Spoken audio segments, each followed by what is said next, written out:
Make no mistake, that was no apple. It is high time someone corrected this gross misunderstanding. Adam and Eve yielded to the allure of a fig, the fruit of temptation, desire, and passion, not some crunchy apple. I don't mean to belittle a fellow plant, but what chance does a bland apple have next to a luscious fig that still today, so long after the original sin, tastes like lost paradise? So I want to talk about fig trees, a particular type of fig tree, a ficus carica.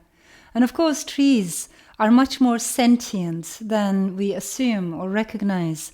They're not like some kind of passive background decor. They're much more alive than we're aware of.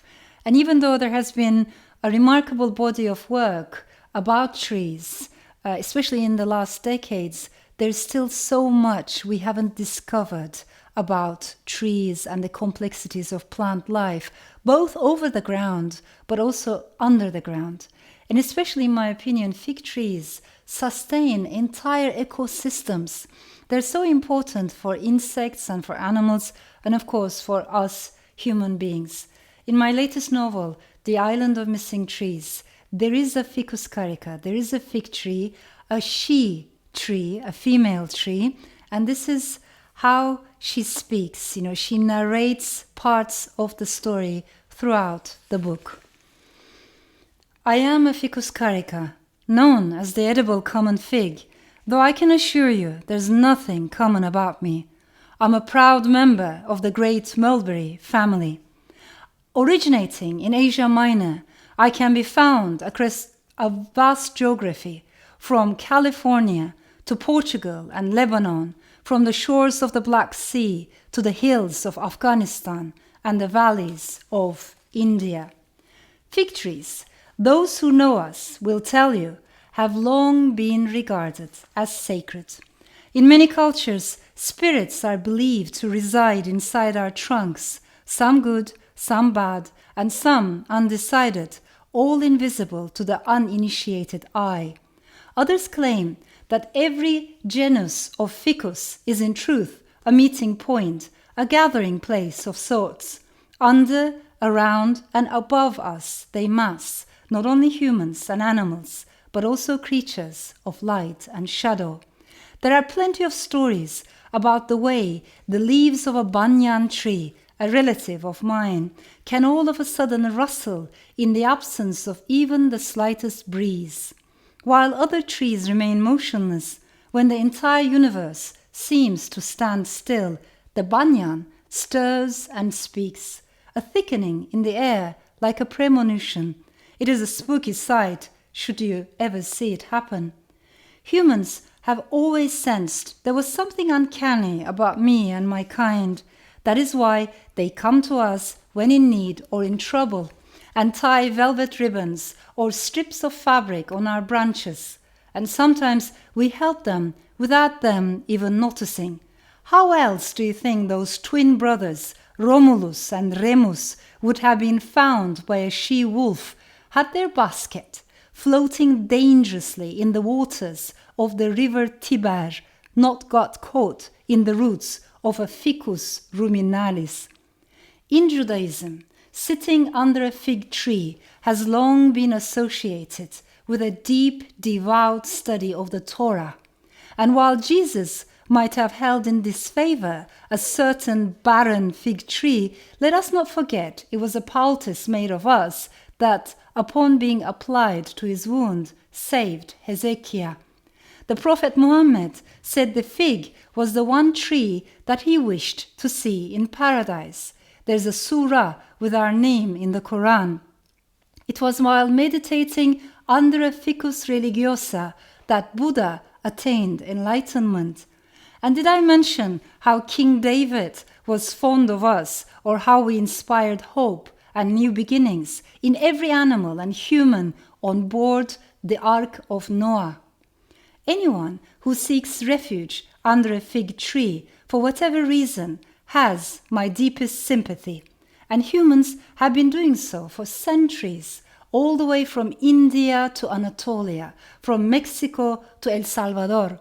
The Bedouin settle their disagreements in our shade.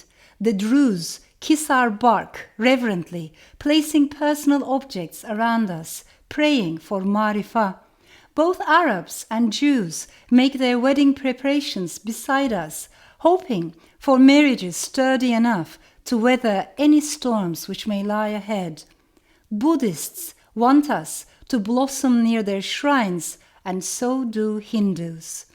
Kikuyu women in Kenya daub themselves with the sap of fig trees when they want to get pregnant, and it is the same women who defend us bravely whenever someone tries to cut down a sacred mugumo.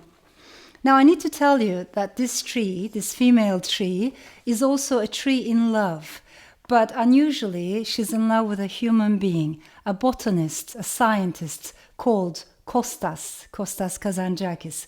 And this is the part where she talks about love. This year, love, not unlike the unusual winter, had crept up on me, so gradual and subtle in its intensity that by the time I realized what was happening, it was already too late to guard myself. I was stupidly, pointlessly besotted with a man who would never think of me in an intimate way. It embarrassed me, this sudden neediness that had come over me, this deep yearning for what I could not have. I reminded myself that life was not a trade agreement, a calculated give and take, and not every affection needed to be returned in kind. But the truth was, I just couldn't stop wondering what would happen if Kostas Kazantzakis were to reciprocate someday, if a human were to fall in love with a tree. I know what you're thinking. How could I, an ordinary ficus carica, possibly be in love with a Homo sapiens? I get it. I'm no beauty, never been more than plain looking. I'm no sakura, the dazzling Japanese cherry tree with its winsome pink blossoms extending in 4 directions, all glitz and glamour and swagger. I'm no sugar maple, aglow in stunning shades of ruby red, saffron orange and golden yellow, blessed with perfectly shaped leaves, a total seductress. And I'm certainly no wisteria, that exquisitely sculptured purple femme fatale. Nor am I the evergreen gardenia with its intoxicating perfume and glossy, verdant foliage, or the bougainvillea with its magenta splendor climbing up and spilling over adobe walls under the baking sun. Or the dove tree, which keeps you waiting for so long and then offers the most enchanting, romantic flower bracts that flap in the breeze like scented handkerchiefs. I don't have any of their charms, I admit. If you were to pass me on the street, you probably wouldn't give me another glance. But I would like to believe I'm attractive in my own disarming way. What I lack in beauty and popularity, I make up for in mystery and inner strength. Throughout history, I have seduced into my canopy droves of birds, bats, bees, butterflies, ants, mice, monkeys, dinosaurs, and also a certain confused couple wandering around aimlessly in the Garden of Eden, a glazed look in their eyes. Make no mistake, that was no apple. It is high time someone corrected this gross misunderstanding. Adam and Eve yielded to the allure of a fig, the fruit of temptation, desire, and passion, not some crunchy apple. I don't mean to belittle a fellow plant, but what chance does a bland apple have next to a luscious fig that still today, so long after the original sin, tastes like lost paradise?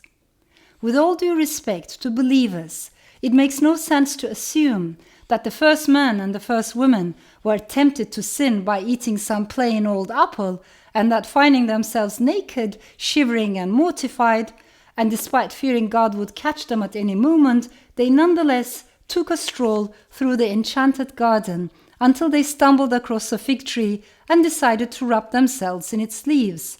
It's an interesting story, but something doesn't add up here, and I know what it is. Me.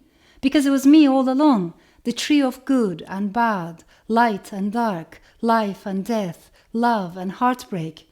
Adam and Eve shared a tender, ripe, deliciously alluring, aromatic fig, splitting it open right down the middle, and as the fleshy, opulent sweetness dissolved on their tongues, they began to see the universe around them in a completely new light, because that is what happens to those who attain knowledge and wisdom.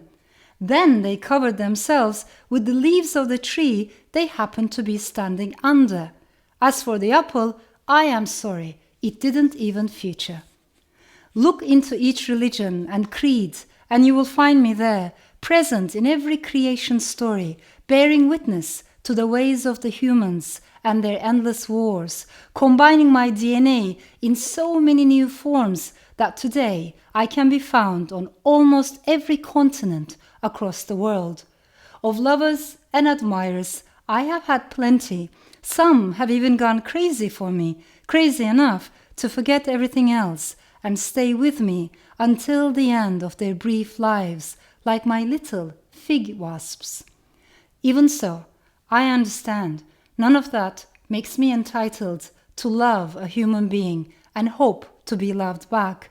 Not a very sensible thing to do, I admit, to fall for someone who is not of your kind, someone who will only complicate your life, disrupt your routine, and mess with your sense of stability and rootedness. But then again, anyone who expects love to be sensible has perhaps never loved. Say